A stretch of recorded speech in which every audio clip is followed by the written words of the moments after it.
I bid you welcome.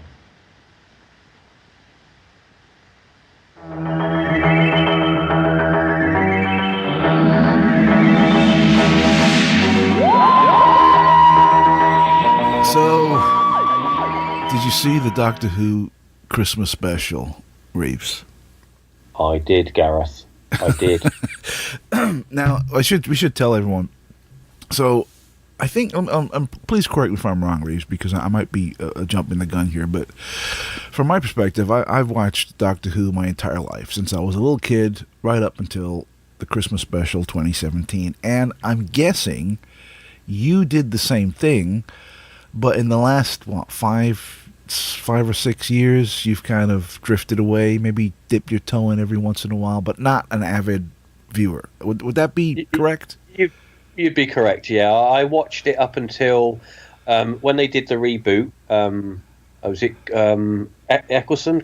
Was it Christopher Eccleston? Yeah. Well, I watched with Billy Piper. I watched that series or bunch of episodes. Then I watched the Scottish guy. Yeah. I watched him, and then the other guy. He regenerated into the other guy with the black hair, and it all got a bit too stupid then, and I stopped watching it. And you bailed. Kind of like I can't handle this. So I hadn't seen it from about halfway through the third rebooted Doctor. Right. Yes, when I watched the Christmas episode, was the first time I'd seen Doctor Who since back then. Oh wow, okay. So I've been watching it avidly, and the whole show is a series of peaks and valleys, right? From some really really amazingly good episodes to episodes that are just shit.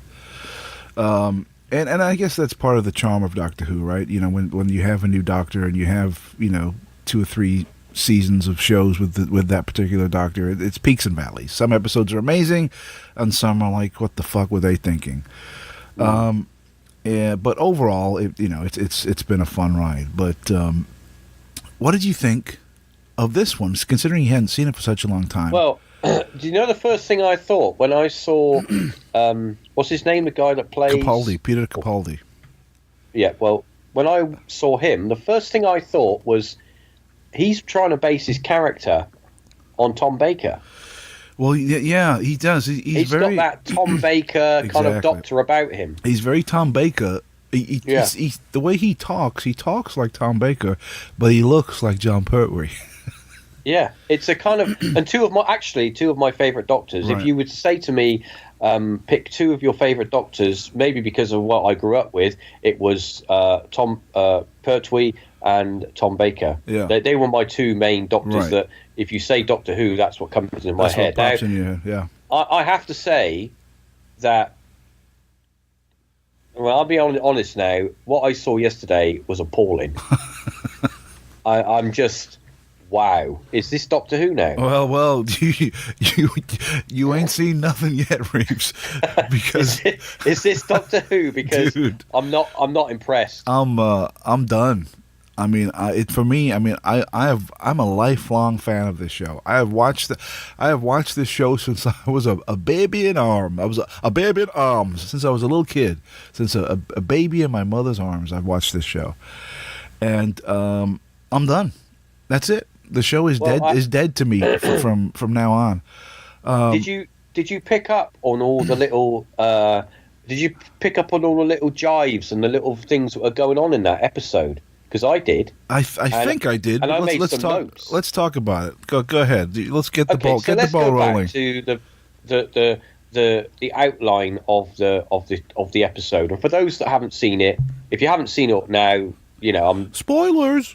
We're going to spoil it anyway, so Yeah. So the most recent Doctor and the first Doctor, they meet in the Arctic, isn't it? The South Pole. And the South Pole, and time has stood still. Yeah. And this other guy comes along from the First World War who was meant to die. They meet these aliens that are kind of like they nick people's energy stuff at the point when they die, and it all gets a bit convoluted from that point on. But here's the thing that I noticed, that the guy that they brought in to play the first Doctor, because it was meant to be the first and the last Doctor, and they were both at the point of regeneration in their lives of regeneration. Yeah. They first of all, they made out the first Doctor to be some sort of sexist, misogynistic, old fool who always had to be corrected and was an embarrassment. Well, to be fair, I mean, they were. I mean, the first Doctor was on TV in the 1960s, where the cultural norms in society were significantly different to what they are now. So for him to be making those comments like, "Oh, your TARDIS needs cleaning. Where's Polly? Yeah. She should dust the place," things like that. Which right now, with the cultural manipulation that's been going on for the last 5 to 10 years, that's outrageous. But back then that's totally normal. But they seem to be making a point of that and pushing it to the forefront. Right, because I think they was showing the contrast in not only in each Doctor, but in the two separate times they were from, right? The how the culture has moved on, or well, I guess if you think it has moved on and not backward, I think they were trying to illustrate that with those little comments. I mean, the whole episode itself was very. It was very restricted in what it was doing. There wasn't a lot of sets, there wasn't a lot of places. It was all kind of in one of two places. Yeah, it was either on a TARDIS, it was on a, like maybe a small set, and then of course they had a Dalek that was it all got a bit messy. And like I'm thinking to myself, first of all, my whole childhood dream of my sci-fi childhood dream and heroes have been destroyed. Oh, absolutely. From Star Wars, and now this. So is this Doctor Who now? Well, you just tapped into something just in your last statement, which I've been thinking about since they announced who the new Doctor was going to be, and this the first time now the Doctor's regenerating into a woman.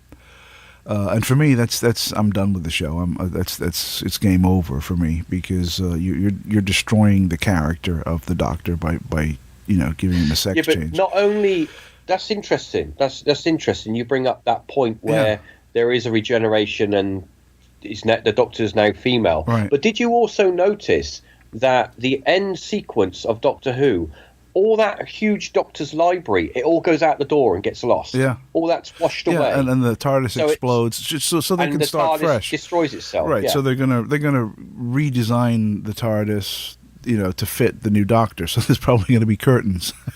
So they're going to, so here's my take on the whole, the Doctor regenerating into a female. And I'm about to say something which I think is universal, and it might not be, but I think it is that when you're growing up, and you idolize certain people, whether they be real people or fictional characters, maybe you read a certain book and you really latch on to a certain character, or there's a movie or a TV show that you latch on to and you really like the lead character, and they become like a childhood hero or whatever. There's two things where you become infatuated by somebody that that you obviously don't know, that either exists literally but they're a celebrity, or exists in the world of fantasy as in fiction. You either want to be that person, right? Because you connect with them and you want to be like that person, or you want to fuck that person, right? It's one or the other. You either want to be them or you want to fuck them, right? Right. I always wanted to be the Doctor. Now, as you can imagine, things have changed rather significantly in this last episode. And I just think it's a horrible mess. I've talked to. Do you think as you're someone that's followed the regeneration, what I call the reboot of Doctor Who when they brought it back, do you think that all the fans that are what I would call hardcore Doctor Who fans, do you feel that they are the ones that are going to literally turn away from this point on? They're going to go, I don't want to. I'm not interested. Have your Doctor Who. I'm not interested. I'm not going to watch it. I think that a sizable percentage of classic Doctor Who fans are gonna be, that's it, I'm done. But there's going to be a large chunk also, which are going to be like, oh, this is great. This is so refreshing. Oh, finally a woman. And it's like, what the fuck is wrong with you? Now, let me just clarify though, right? I'm not being sexist or anything like that, right? I have nothing against Jodie Whittaker, who's playing the Doctor. I think she's an awesome actress. She's probably a really cool person too. It's got nothing to do with the choice of the actor. It's got everything to do with the character of the Doctor, of destroying the character of the Doctor. That's what messes me up. Now, if they wanted a female time traveler flying around in a TARDIS, fine. Make a spin-off show with a female Time Lord and go nuts. I'm cool with that. Didn't we have a female Time Lord? Didn't we? In one of the, I think it was one of the reboots, there was a female. She was a Time Lord, wasn't she? In the original with Tom Baker, there was Romana. Romana was a female Time Lord who traveled with the Doctor.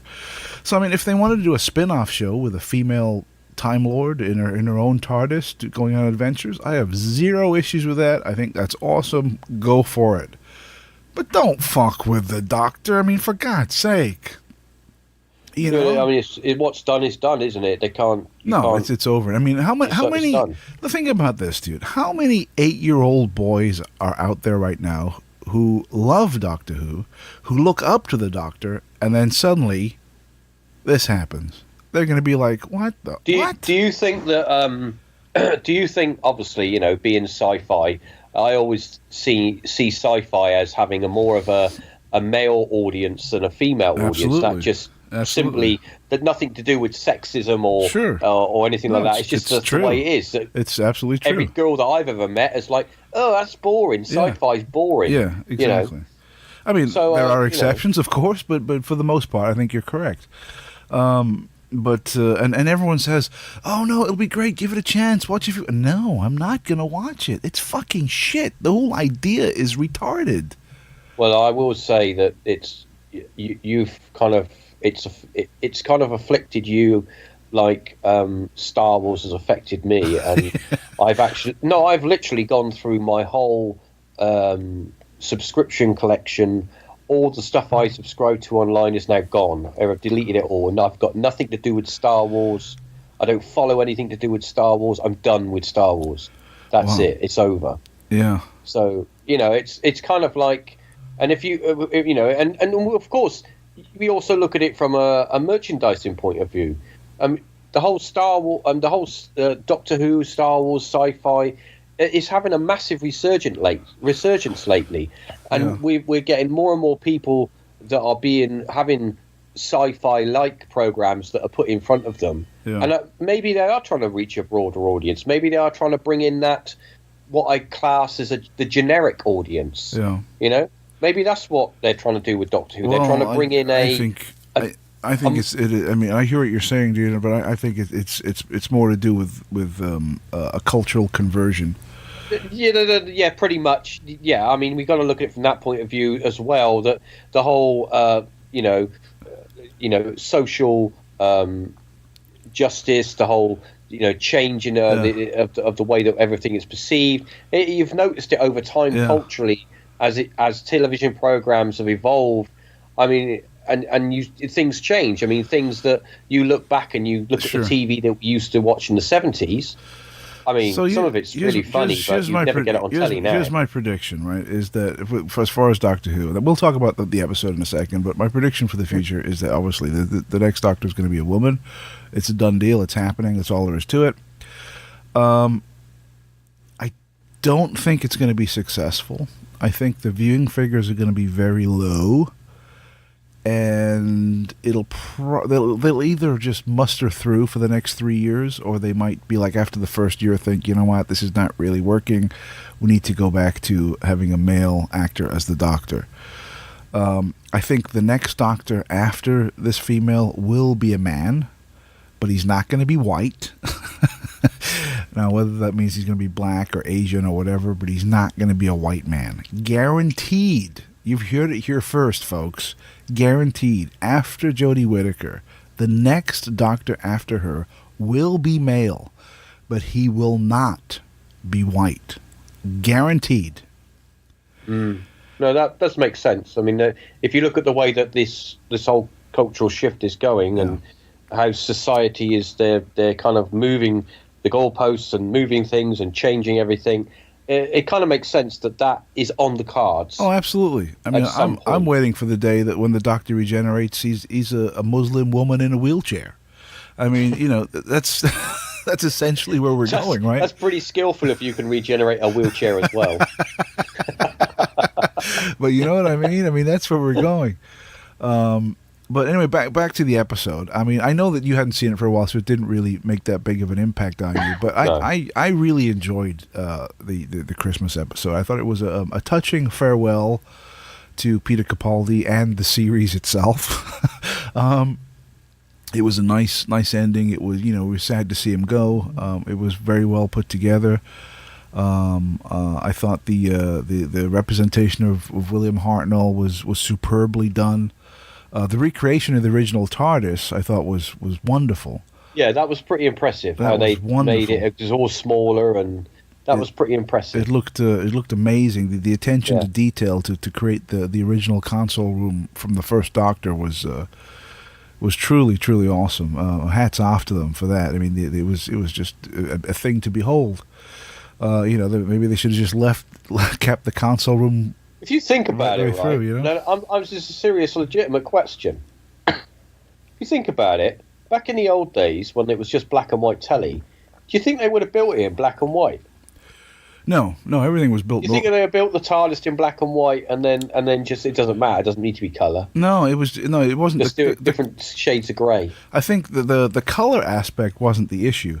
It was the because the resolution of the television was so low. So, yeah, it's really that they could get away with all kinds of stuff. It was like watching if you watch a movie that was made, I don't know, 20, 30 years ago in HD, you'll see lots of imperfections. Yeah. That you wouldn't have seen 20, 30 years ago. No. It's the same back then. They could do they didn't have to do that much attention to detail because the resolution that they were broadcasting wasn't that great, so no one would notice.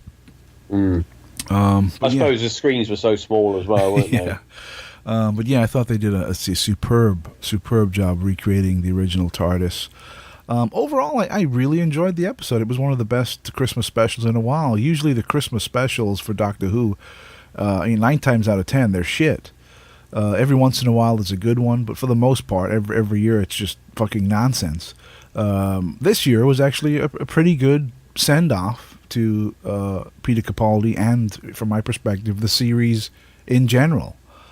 Because I'm done with it. That's it. It's game over. Were there any standouts for you? Anything you enjoyed?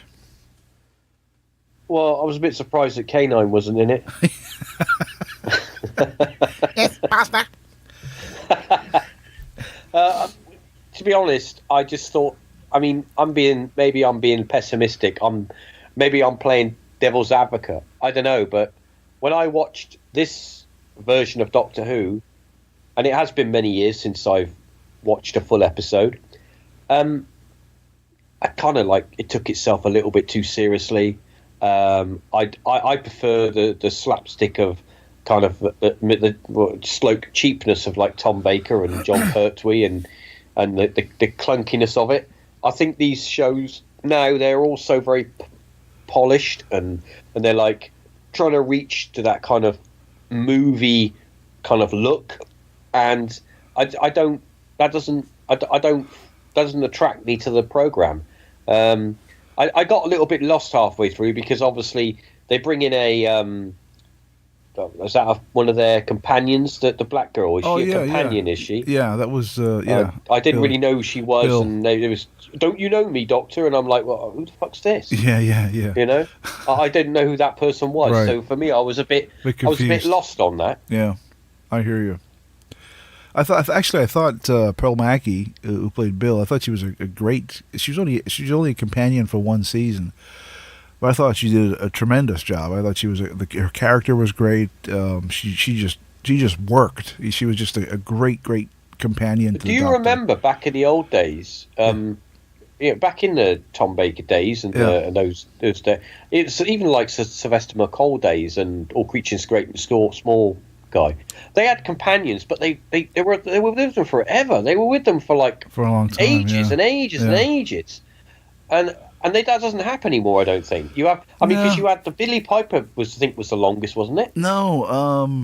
And what was it? No, the Clara wasn't the Clara. Because she came back at the end of this one, which was a nice touch. Yeah, I didn't get that, but so I was a bit lost. She was the companion for the Doctor previously, Matt Smith and Peter Capaldi. She was a companion for most of both of those runs. So I think she might. I'm not entirely sure, but she might have been the longest serving companion. She was she was a good companion. I think she fitted that role really good. Yeah, she was good. She was. I liked her. I liked the past one, Bill. I thought she was great. I liked the episode. Wasn't it Lena Zabaronia? No, it wasn't. It was Bonnie Langford. Bonnie Langford. My God, it's just one person you want to punch yourself in the face when you listen to her. Lena Zabaroni. I haven't heard that name for a long time. Lena Zabaroni. Yeah, she died, didn't she, of eating disorder? Yeah, eating disorder. Yeah, that's she's a singer. Yeah. I remember her. Was it? Fuck, we're dating ourselves now, dude. Opportunity Knocks. Jesus Christ. Opportunity Knocks. Yeah, that's right. Yeah, Lena Zabaroni. That was her big break, wasn't it? Fuck me. God but Huey Green. Huey Green. I mean that most sincerely, folks. Most sincerely. But yeah, good episode. It's sad to see the show go like this. It's heartbreaking when they did the big reveal. When was it? Back in the summer. It's back. They did the big reveal of who will be the next Doctor.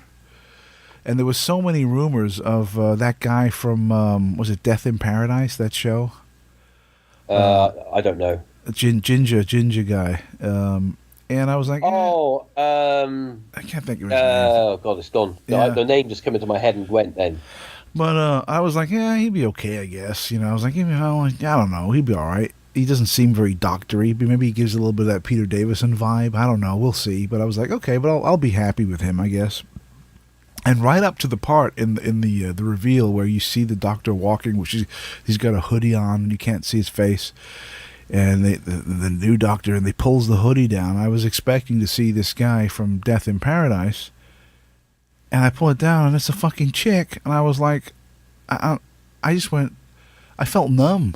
I was like, I felt horrible. My question is, what do your kids feel about it? My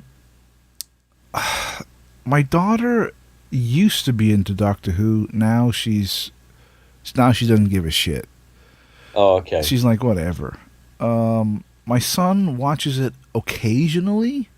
Right. So they're not. So they're regular. Not really. You know what I mean? It's not like they're diehards or they're going to be either overjoyed or disgusted by the decision. But do you know any full-on Doctor Who fans that buy all the figures and all that stuff? I know. I know some. I know some people that they don't buy all the stuff, but they watch the show religiously. Over here in the States, I know some people who watch it religiously, constantly, and they're fine with it. And I think the reason they're fine with it is because they've only really watched the new iteration of Doctor Who. They haven't really gone back and seen any of the classic Who. They've just watched it from Christopher Eccleston onward, which is when Doctor Who really took off over here. I mean, now Doctor Who is huge in the United States. You could literally walk down the street and just grab a stranger off the street and say, what do you know about Doctor Who? And they'd be able to tell you. Whereas 20 years ago, if you were to do that in the United States, they'd look at you like you're a mental case. They actually tried it, didn't they? They actually tried it. They tried it in the 80s with EastEnders, and no fucker could understand what anyone was talking about. Nobody's nobody was interested. Whereas now, Sure. I mean, it's a big show over here. There's lots of merchandise, and you constantly see people walk. You know, you walk around the streets or go to the mall. You at least see one person wearing a Doctor Who T-shirt or something. So the BBC literally are making money hand over fist with this show, which is why they're making. Which I don't understand why they're doing such a huge gamble on this thing. Talking about gambles, it's just, I don't know why this came into my head, but do you remember a show called El Dorado? El Dorado. El Dorado. It was on BBC, and it was going to be like the European version of EastEnders, but in Spain. And the BBC spent literally millions and millions of pounds Really? building a complex and filming the show, and it all flopped and fell apart, and people weren't interested. No, I don't remember that. Yeah, that was in the 90s. That was El Dorado. Welcome to El Dorado. It was really weird. No, I don't remember that show. In the 90s, that was my dark time before the Empire. That was when I was because I was in the United States throughout the 90s, and you might have missed it then. and because the internet, was the internet was in its fledgling years. Yeah. Me getting hold of British stuff was basically having mates of mine mail me VHS tapes. Right, that was the only way I could watch stuff. They'd send me tapes, and I remember I bought one of these multi-standard VCRs, like a multi-region, so I could play back PAL. PAL and NTSC. Right, so I'd have people mailing me cassettes, and then I'd be able to watch it on my TV with the multi-standard VCR. But that was it, But now, now I can get everything immediately, over the internet, and now I can watch everything. We don't really get talking about Doctor Who, and because Doctor Who is a kind of a cult sci-fi TV series which has gone on for many decades. But if we think back to when we were young, and there was a whole host of TV shows, like you had the $6 Million Man, you had the Gemini Man, you had you had all these like Salvage One, you had all these sci-fi programs that were on a weekly basis. Yeah. That a lot were American, but you had English TV shows as well, like UFO and Thunderbirds and all that lot. And these shows, they all had kind of a cult following, but hardly any of those shows, if any, apart from like Doctor Who, has kind of stood the test of time. No, they've all kind of drifted away. They've kind of gone, and they might have you might see them at sci-fi conventions and stuff, where you've got a few. But it's like it's very kind of niche thing, though. It's like only like a. I think there's only two real shows that were born in the '60s and still thrive today, and it's Doctor Who and Star Trek, right? Those two TV shows are still wildly popular. Yeah. Everything else is just kind of, See, this is another thing. What did you think? I mean, I watched all the episodes of Star Trek Discovery. Yeah. And I watched all the episodes, and when it first came out, I mean, I actually went and bought a Netflix subscription to see them. Yeah. And when it came out, I watched a few reviews, and people were like really angry about it, and that's what made me go and get a subscription and to watch these episodes, because I wanted to see what everyone was angry about. Yeah. And I watched them, and I watched the first 3 episodes, and I was like, well, okay, it's not really Star Trek as I know Star Trek, but it's done really well, and there's a lot of action. There's a lot of that social shit in there as well, where there's like that's feminist and all that. There's a lot of that in there. There's definitely some kind of cultural influencing going on, because every movie, every TV show, everything, it's packed to the gills with this what is it, diversity. There's a lot of feminism in it, and there's a lot of that kind of pushing females to the front, and the guys are a bit stupid and dumb, and if you're a clever male in it, you're obviously a villain, Well, it's the same with children's TV too. Like if you look at cartoons based on the family, the kids or the female kids or the women are always like smart and on it and know what's going on, and the dads are always like these bumbling buffoons who know nothing. It's like major, cultural conditioning. And it's the same with. I mean, don't get me wrong. I enjoy Star Trek Discovery. I'm kind of on the fence as to whether it actually is Star Trek. I don't. Yeah, I don't know where it's going to go now because obviously I've watched all the episodes, but I don't know where it's going to go. Yeah, it is a good show. I do enjoy watching it, but is it Star Trek? That's the thing. I'm on the fence. I don't know. Yeah. And it comes back next week. So the second part starts next Sunday, I believe. Oh, does it? Yeah. The final, I didn't know that. I thought it was the end of January it came back. The final 6 episodes. But this cultural conditioning, I want to jump back to Doctor Who for a little bit. And you've seen this a lot, okay? Yeah. And when they do in Doctor Who in the last few years, when they do like a historical story, right? And they go back to ancient Rome or the Middle Ages or whatever the case may be. Let's say they go back to the Middle Ages in Europe, in England. Okay. Right. And they'll have like the King's Guards, the guardians of the king, with their spears and their hatchets and stuff. Okay, yeah. And they'll all run out and say, "Stop! Who goes there?" Right.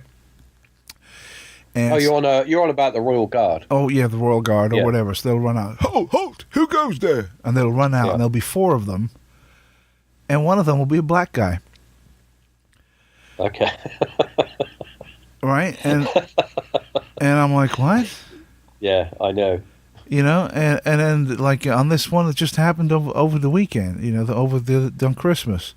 There was a black guy with one of the soldiers. There was 2 black guys actually. They were soldiers. They throw a black guy in there, and I think they kind of mix it up a bit, and it makes me want to go back through the history books and kind of find out. And then they go to ancient Rome, and you see a legion of Roman soldiers. My liege, we're here to defend the realm. And there's a black guy standing there in full Roman armor. Do you think that they do that because of the fear of reprisal from the diversity people? Because if they don't do it, I'm waiting they're going to put themselves in a position open up to criticism. I don't know, man, but I'm waiting for them to do a Zulu drama set in the 16th century with a Zulu tribe in Africa, and all the Zulu, and they'll all run out, and one of them will be white. That's what I want to see, right?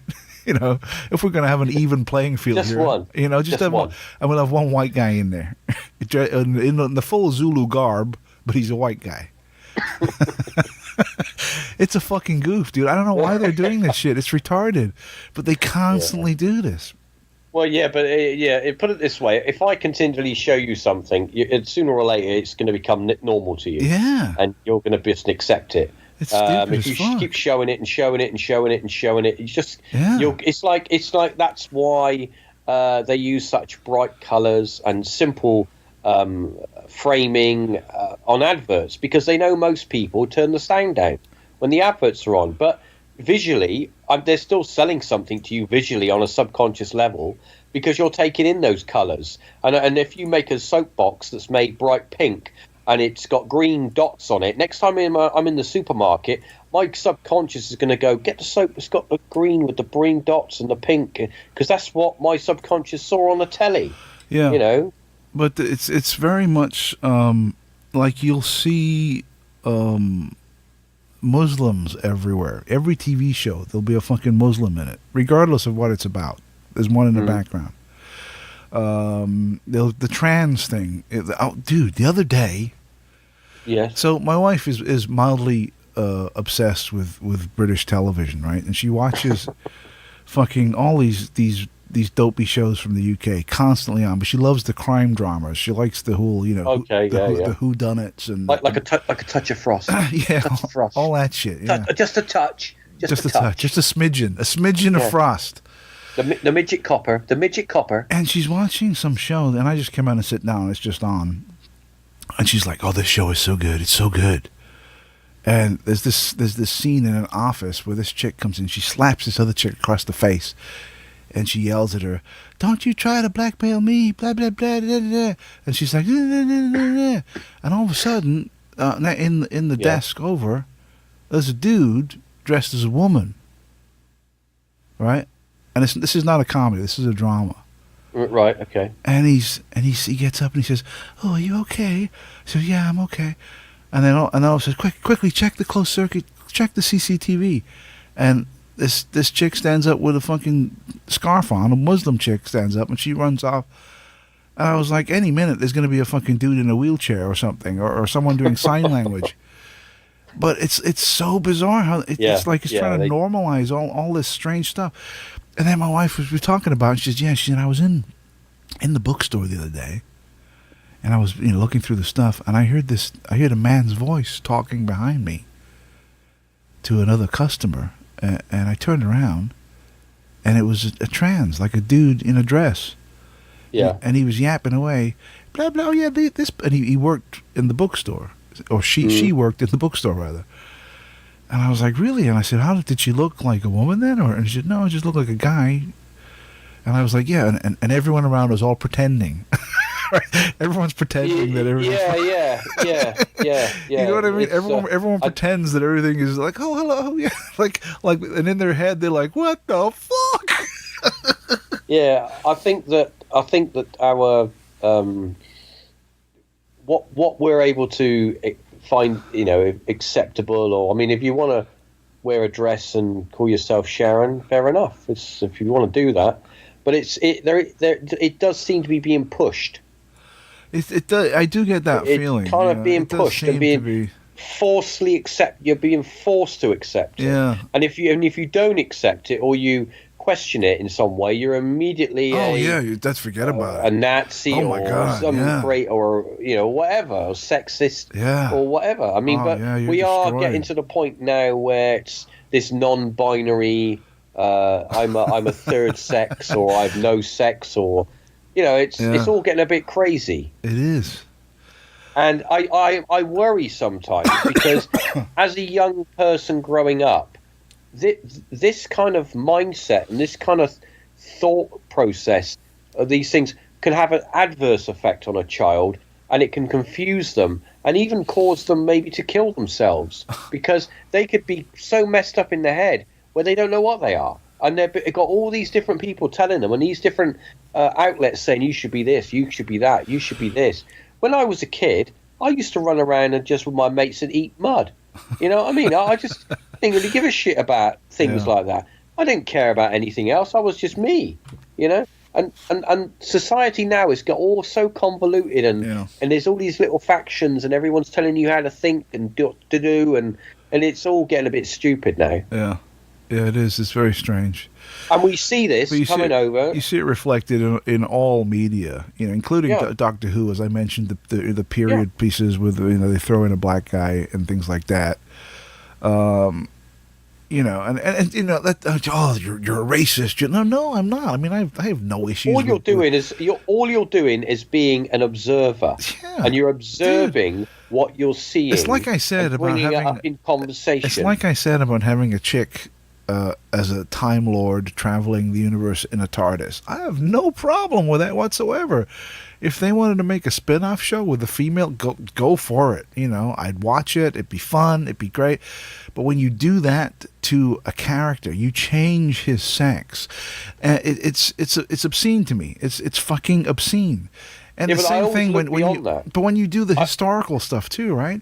Where you throw in things which are clearly not true. Yeah. It's like, why would you do that? Well, I look beyond the TV show. I look beyond the TV show. I look beyond the film, and I look for who is. Let's put it this way. I'm going to use an example now. We know that. We know that. What's her name? Miss Disney. What's her name? Is it? The big lady at Disney who's overseeing all the Star Wars stuff. Oh, Kennedy. Kennedy. Yeah. She is basically really heavy on feminism. That's her thing. Okay. She's really supportive of it. Yeah. And she's made that clear a number of times. Mm-hmm. Now, we also know that she is very, very pally with Ryan Johnson. Yeah. The guy that directed The Last Jedi. They're very friendly. They've got a relationship that goes beyond the films. They are, they are friends. Now the thing is that when you look at these, when you look at these films, there is an agenda within the films that is being pushed. Now, for example, I read an interview with Ridley Scott. He was interviewed about the new Star Wars, right. And he said Disney needs to stop using fucking amateur fucking directors, right, and independent directors, and get real fucking directors in, exactly, to do these films, because they're making a fucking mess. But it's like you can see with smaller directors, Disney being the Goliath that it is, it can push ahead with its agendas. Put it this way. I read a report today that Disney so far has made nearly $2 billion from this new film that's come out from merchandise. Oh yeah, man! From merchandise alone. This movie is making ridiculous sums of money. Yeah. My only hope for the future of Doctor Who is that this next season fails in regard to viewing figures will become like they were in the late 80s. I don't believe that. I think they would do everything they can. Oh yeah, they might. To keep the female Doctor in place. You know what they might do? Let's just say that the show is on and there's like 3 fucking people watching it. Like no one's watching it. Well, what's the viewer count for Doctor Who now? Even though that might be the case and like no one's watching it, they're going to be out saying, it's a blockbuster. It's doing wonderful. Oh, the viewing figures were. In reality, there's like 2 people and his dog watching it. I wouldn't be surprised if they lied about the viewing figures, or they tweak them. Yeah. I mean, or they change the airtime to bring it into so that they can scoop in figures from other places. Yeah. I mean, because you look at that sometimes when you have a TV show that's starting to fail. They usually change its time slot. Yeah, put it into a different time slot. That's one of the reasons too. I was thinking, wow, they're really shaking it up by putting a woman as the Doctor. I mean, how bad were the viewing figures for Capaldi, right? Because usually when they do something radical to shake things up, it's because it's not doing that well. Well, right? With Capaldi, right, I will tell you right now, from my personal opinion. I would say the Capaldi Doctor is a doctor for an older audience. He's not a doctor for a younger audience. Well, you know what? That's what kind of because my daughter used to watch Doctor Who regularly with me. She loved Matt Smith. She loved David Tennant. But once they're younger, they're for younger generation. Once he regenerated into Capaldi, she kind of lost interest. And I remember asking her, I was like, why? He's an old man. I don't want to see him. Yeah. Right. So I mean, that kind of makes sense. It's like you said earlier. If you need to be able to connect with the character that you're watching, you need to be able to connect in some way. And if you can't connect, that's it. You lose interest. Exactly.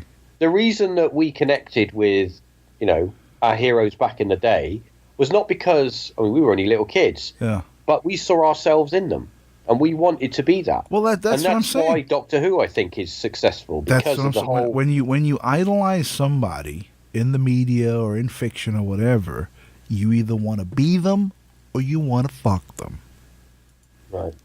Right? And I think that's the case with Doctor Who. Well, I did note a little side note when she did regenerate and she'd done her regeneration, that the first thing they showed was the Doctor's ring fell off. Yeah. But also they showed that she was wearing a big pair of junky Dr. Martens, which gave it that kind of like, I'm not just a weak woman. No. Well, I mean, she's still wearing Peter Capaldi's costume.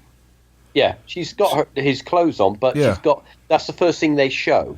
Well, her little tiny little petite feet in those big old fucking boots. Yeah. And I think that the whole ending was just so. Well, it was just so. Clearly, it was. They wanted to eradicate and erase all of the Doctors. Get rid of all of it. Erase all of the last Doctor. Everything that's happened in the past is gone. Hey, wait, you just said. Wait, hang on. You just said something there. with echoes of The Last Jedi. Well, yeah, Right? that happens as well. We must destroy the past. Yeah. And maybe there's a cultural reference in both of these series, or all of these popular series moving forward. Destroy the past to go into the future. If you have to, kill it. Kill it. Kill the past.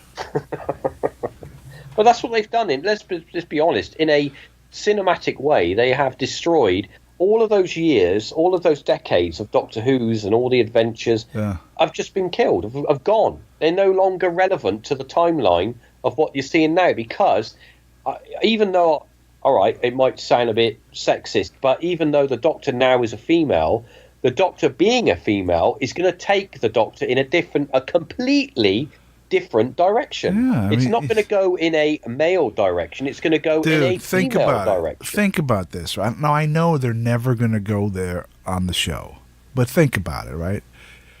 There's going to be fucking bras and fucking makeup and, and periods.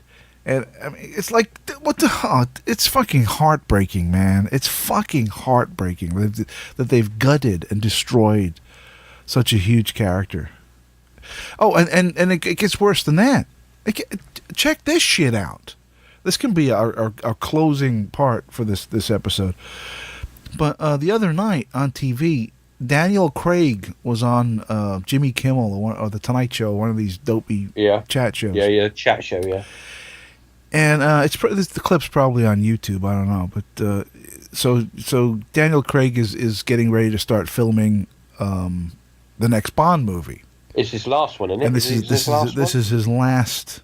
Yeah, his last movie, his last outing as James Bond. And they ask him, so if this is your last movie, I mean, do you know who's going to take over? And he said, I don't know, but they're talking about it'll either be a black guy or a woman. Well, that wouldn't surprise me, because that wouldn't surprise me, because we're looking at culturally how films are being changed. It's almost getting to the point now where it's becoming comical, and it's becoming embarrassing to see. I'm really hoping that the next Doctor, whether it be black or whatever, I'm hoping he has Down syndrome.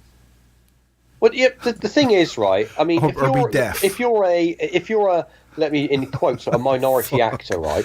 And somebody offers me offers me a hey, would you like to audition for James Bond? My God, yeah, I'd love to. And I auditioned for James Bond, and they offered me a part. They offered me the part of James Bond. And all these other, they're putting all these other minorities in places of, where they wouldn't normally be. Am I doing it off of my own merits, or am I doing it because someone in a boardroom wants to use me as a token to show the masses that they're doing the right thing? Probably both. It's probably a little bit of both. But as we wrap up this episode of The Truth About Doctor Who, we should, it's all about equality and diversity, right? But you can't have both. Equality or diversity. Pick one. Yeah. And bring back Condor Man. Yeah, Condor Man. All right, Reeves. Thanks a lot, man. It's been awesome. You're welcome. We should do it again. Yeah.